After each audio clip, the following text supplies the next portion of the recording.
Hello guys, welcome to my another blog. চলে আসলাম আরেকটি নতুন ভিডিও নিয়ে আপনাদের সামনে। তো গাইস, আমরা চলে আসলাম রাজবাড়ী জেলা পাংশা উপজেলা হাবাসপুর ইউনিয়ন শামিলপুর গ্রামে শামিলপুর ঘাটে। তো গাইস, এটা ঢাকা থেকে 120 কিলোমিটার পশ্চিমে পাংশা উপজেলা। তো আপনারা চাইলে এখানে আসতে পারেন। এখানকার প্রকৃতি, এখানকার সৌন্দর্য খুবই আপনাদের মুগ্ধ করে দেবে, কারণ এখানে নতুন নতুন চর জাগে। এখানকার জেলেরা কিভাবে মাছ ধরে, প্রকৃতির সৌন্দর্য দেখে আপনি নিজেই মুগ্ধ হয়ে যাবেন। মনে হয় যেন শিল্পীর আঁকা তুলি দিয়ে কোনো ছবি। তো গাইস, আসলে এখান থেকে শামিলপুর ঘাট থেকে সরাসরি নৌকা চলাচল করে সকাল 8টা থেকে রাত সন্ধ্যা 6টা পর্যন্ত। এখান থেকে সাতবাড়িয়ার ঘাটে যাওয়া যায় 50 টাকা নৌকা ভাড়া। তো গাইস, আসলে এখানকার মানুষের প্রকৃতির সৌন্দর্য বা এখানকার মানুষের হৃদয়ের স্পন্দন একেবারে নদীর সাথে মিশে একাকার। তারা কিভাবে কত সুন্দর করে নদীর পাড়ে বসে আপনার যে কালার ডাল এবং চাল কুমড়া দিয়ে যে বড়ি বানায়, সেটা হলো আসলে বাঙালিরা কুমড়ার বড়ি বলে, সেটা বানাচ্ছে। আপনাদের দেখাবো। অবশ্যই ভিডিওটা আপনাদের ভালো লাগবে, আর অবশ্যই ভিডিওটা দেখবেন এবং অবশ্যই আমার চ্যানেলটি সাবস্ক্রাইব করবেন। তো গাইস, আসলে এখানকার সৌন্দর্য দেখে আমি নিজেও খুবই মুগ্ধ হয়ে গেছি। আসলে প্রকৃতি যে এত সুন্দর হয়, আসলে এই চরে যদি না আসতাম আসলে বুঝতাম না। তারা নদীর ভিতর কিভাবে তারা ধান লাগাচ্ছে দেখেন, অনেক সুন্দর করে। নদীর স্রোত ধীরে ধীরে চলতেছে, কিন্তু তার মাঝেও তারা কৃষিকাজ নিয়ে ব্যস্ত। তো সবাই ভালো থাকবেন, অবশ্যই ভিডিওটি দেখবেন। Hello guys, welcome to my another blog. চলে আসলাম আরেকটি নতুন ভিডিও নিয়ে আপনাদের সামনে। তো গাইস, আজকে আমরা আছি শামিলপুরের ঘাট। এটা হলো পাংশা উপজেলা হাবাসপুর ইউনিয়নের একটা ঘাট, এটা আমার দেখা যাচ্ছে। তো আমরা এই শামিলপুর ঘাট থেকে এখন পাবনা জেলায় আমরা যাব। চরে গরু ভেড়া এগুলোর যে বাতান আছে বা ওখানে পালে, সেগুলোই মূলত আমরা দেখতে যাবো এবং এই চরের প্রকৃতি, চরের সৌন্দর্য সব কিছুই আপনাদের দেখাবো। অবশ্যই আমাদের ভিডিওর সাথে থাকবেন। আর আমরা এই যে 200 টাকা দিয়ে নৌকা রিজার্ভ নিচ্ছি, আমরা ঘুরে আবার এই নৌকায় আমরা ব্যাক আসবো। অবশ্যই আপনারা ভিডিওর সাথে থাকবেন। ভিডিওটা অনেক ভালো হতে যাচ্ছে, তো সবাই ভিডিওটি দেখবেন।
তো গাইস ফাইনালি আমাদের নৌকা চলে আসছে ঘাটে। আমরা এখন নৌকা থেকে নামবো। এই যে আমাদের পাইলট, সাথে আরেকজন আছে, 3 জন পাইলট আছে আমাদের সাথে। তো আসলে বিমান তো চালায় পাইলটে, আসলে এরা হলো নৌকার মাঝি। এই যে তো আমার সাথে আসছে আমার শ্রদ্ধেয় ছোট ভাই পারভেজ, কারণ আমি মূলত যেখানেই যাই অনেক জায়গায় আমি পারভেজকে নিয়ে যাই। তো আমরা এখানে যে চরে চলে আসছি, আজকে আপনাদের এই চরের প্রকৃতি, চরের যে দৃশ্য সব কিছুই আপনাদের দেখাবো, আপনাদের সাথে শেয়ার করব। অবশ্যই আপনারা ভিডিওটি দেখবেন। তো বাবাজি এখানে কেন? ধান লাগাইছেন? এই যে আমার এক আঙ্কেল ওই পাহাড় থেকে আসছে। আমরা এখন তো রয়েছি পাবনার জেলার মধ্যে। সে আসতে এখানে আসছে ধান লাগাইতে। ওই যে ধান দেখা যাচ্ছে। আসলে লাগাইছেন ধান আপনি? আমি লাগাইনি, লাগাইতে চাইছিলাম, তার খাম ঠিক হয়নি। ও ঠিক আছে। তো সে ধান লাগানোর জন্য এই চরে আসছে। সে আসলে কালকে ধান লাগাবে, আজকে আর লাগাবে না। তো আমরা ধীরে ধীরে চরের উপর উঠতেছি, দেখা যাক এখানে কি আছে আর আপনাদের কি দেখাইতে পারি। তো এখানে দেখার মতন অনেক কিছু আছে, দেখে আজকে আমাদের সামনে কি আমরা পাই। তো আমরা এখন অনেকটাই একেবারে মধ্য চরে চলে আসছি। এই যে অনেক সুন্দর ভিউ। এই জায়গায় কি এডিলে গরুর বাতান। তো আমরা আসতে একটা গরুর বাতান পাইলাম, আপনাদের দেখাবো।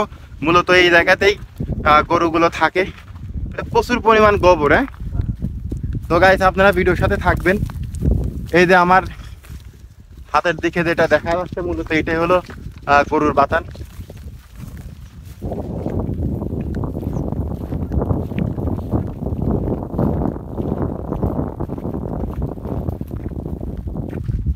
মা অনেক অনেক গোবর।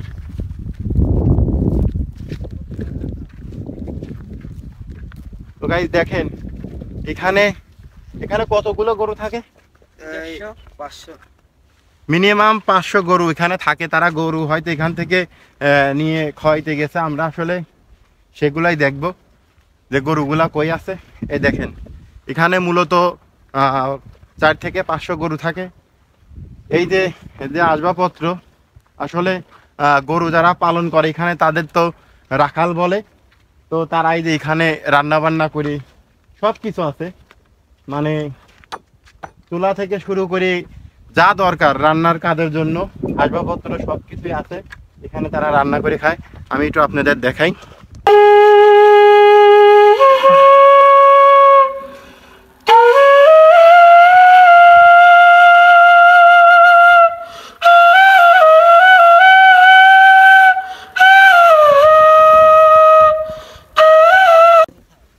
তো গাইস এই যে ছোট আর একটা খামার জাতীয়, এটার মধ্যে যে ছোট ছোট যে বাছুর বা ভেড়াগুলা, সেইগুলা মানে যেগুলো আসলে বড় গরুর পাড়ায় পরে হয়তো মরিয়ে যাবে, এই জন্য তাদের সেপারেট করে আর একটা জায়গায় রাখে। এখানে ছোট গরু বা ভেড়াগুলো রাখে।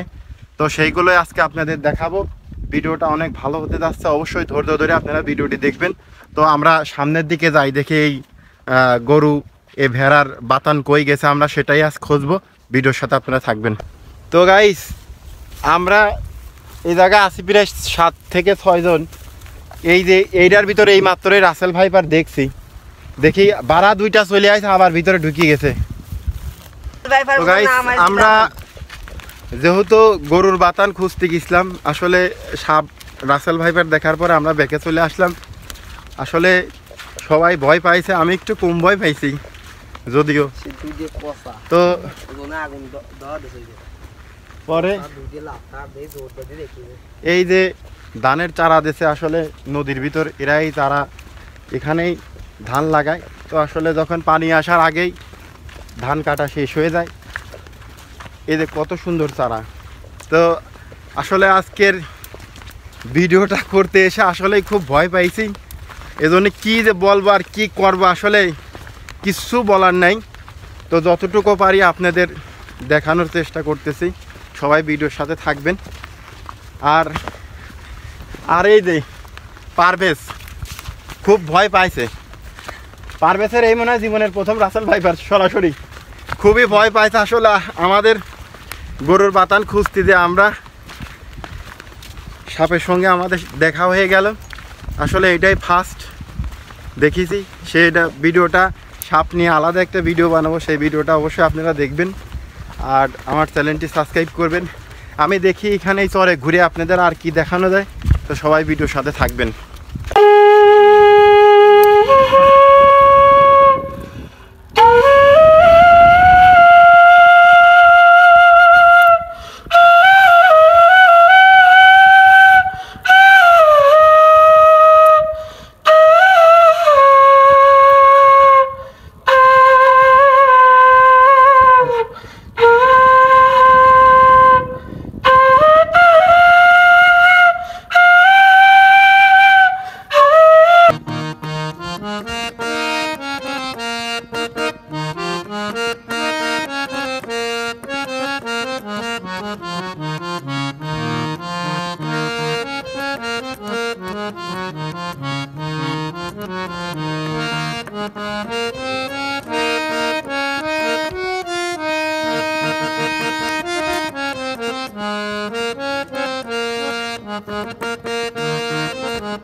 Thank you.